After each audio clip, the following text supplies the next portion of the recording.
We are looking at negation.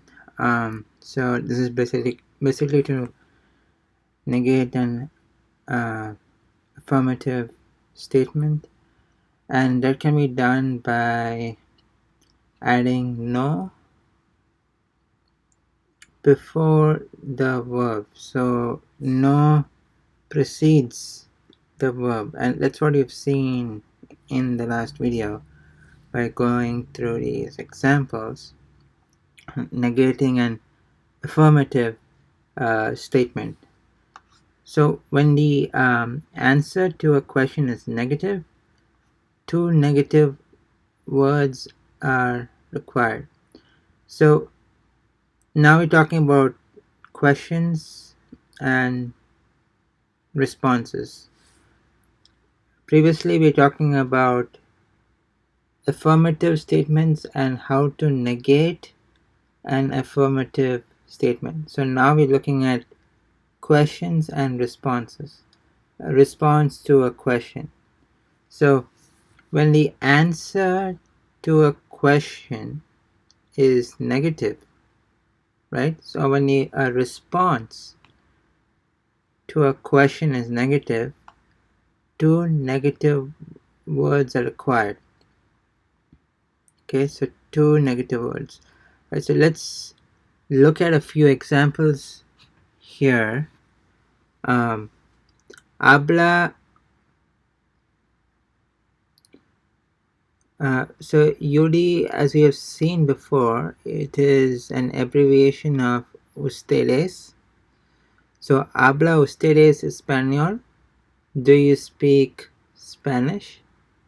It's a question.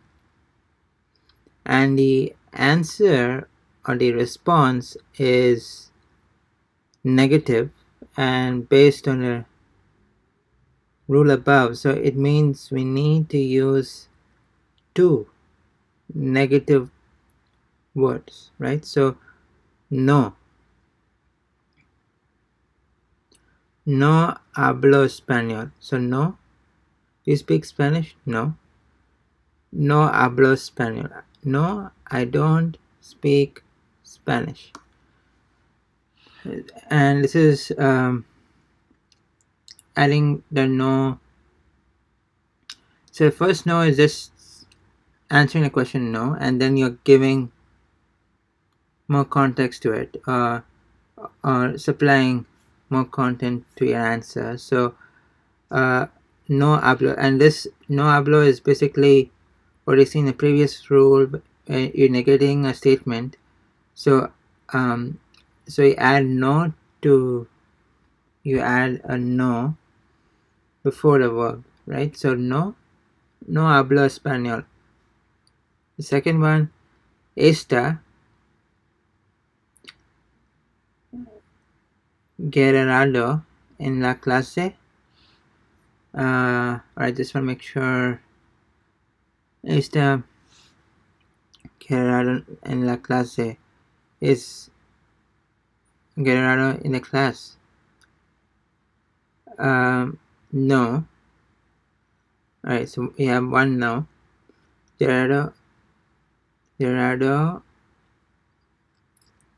no está. So the verb here is está. So Gerardo no está en la clase.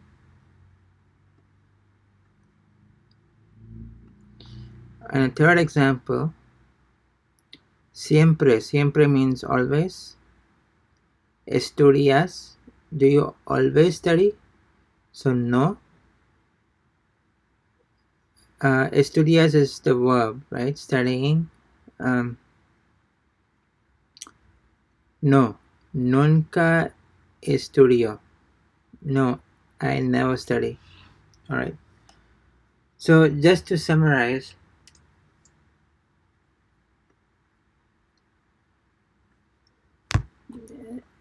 so we're talking about a response to a question, and the answer is a negative. So basically we use two negative words, right? So the first one is just saying no, answering straight, and then and then we're giving some context or some to the answer or to the response. And that no is basically the second no, we are proceeding, that no precedes the verb, right? So identify the verb and add a no before that.